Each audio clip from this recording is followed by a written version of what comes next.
Hello guys 20 days 20 neck pattern சேலஞ்சில் இன்றைக்கி day 16 இன்றைக்கி இந்த மாதிரி நெக் பேட்டர்ன் தான் எப்படி கட் பண்ணுறதுன்னு சொல்லி பார்க்க போகிறோம். அதுக்கு வந்து நெக்கோட லென்த் வந்து மார்க் பண்ணி எடுத்துக்கோங்க.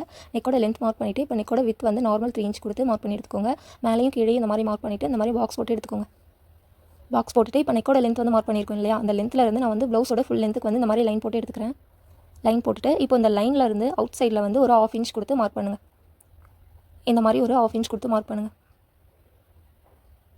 மார்க் பண்ணிவிட்டு இதை அப்படியே கனெக்ட் பண்ணிக்கோங்க. இப்போ வந்து நம்ம ஸ்கேலப் டிசைனில் வந்து இந்த மாதிரி ஒரு பேட்ச் வந்து நீங்கள் வந்து ரெடி பண்ணி வச்சுக்கோங்க.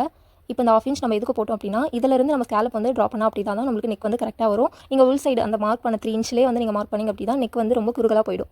அதனால் இந்த மாதிரி 1/2 inch வந்து அவுட் சைடில் வந்து மார்க் பண்ணிவிட்டு இந்த மாதிரி மார்க் பண்ணி எடுத்துக்கோங்க. இந்த மாதிரி ஃபுல்லாக மார்க் பண்ணிவிட்டு நம்ம அந்த ஷோல்டர் சைடில் வந்து மார்க் பண்ணும்போது நம்ம நெக்கோட வித்துக்கே வந்து நீங்கள் வந்து ஸ்டாப் பண்ணிடணும். ஓகேவா, நம்ம 1/2 inch மார்க் பண்ணியிருக்கோம் இல்லையா, அந்த வித்துக்கு நீங்கள் மார்க் பண்ணிங்க அப்படின்னா நெக் வந்து அகலமாக போயிடும். அதனால் நம்ம நார்மல் 3 inch நம்ம நெக்கோட நார்மல் வித்துக்கு வந்து நீங்கள் மார்க் பண்ணி ஸ்டாப் பண்ணிடணும். இப்போ கட் பண்ணும்போதும் பாருங்கள், இந்த மாதிரி தான் வந்து கட் பண்ணி எடுக்கணும். நான் வெளியில் 1/2 inch போட்டிருக்க அளவுக்கு நீங்கள் வந்து மார்க் பண்ணி கட் பண்ணிங்க அப்படின்னா நெக் வந்து உங்களுக்கு அகலமாக போயிடும். அதனால் இந்த மாதிரி வந்து கட் பண்ணிவிடுங்க. இப்போ ஃபுல்லாகவே வந்து கட் பண்ணி எடுத்துருங்க. இப்போ இந்த லைன் போட்டிருக்கோம் இல்லையா, இதோட கட் பண்ணிவிட்டு கீழே இருக்கிறது வந்து நம்மளுக்கு ப்ளவுஸோட பேச்சஸ். இப்போ இந்த லென்த்துக்கு வந்து கிராஸ் பீஸ் வந்து நீங்கள் இந்த மாதிரி கட் பண்ணி கீழே பேட்ச் பண்ணிங்க அப்படின்னா நெக் வந்து ரெடி ஆகிடும். Thank you all.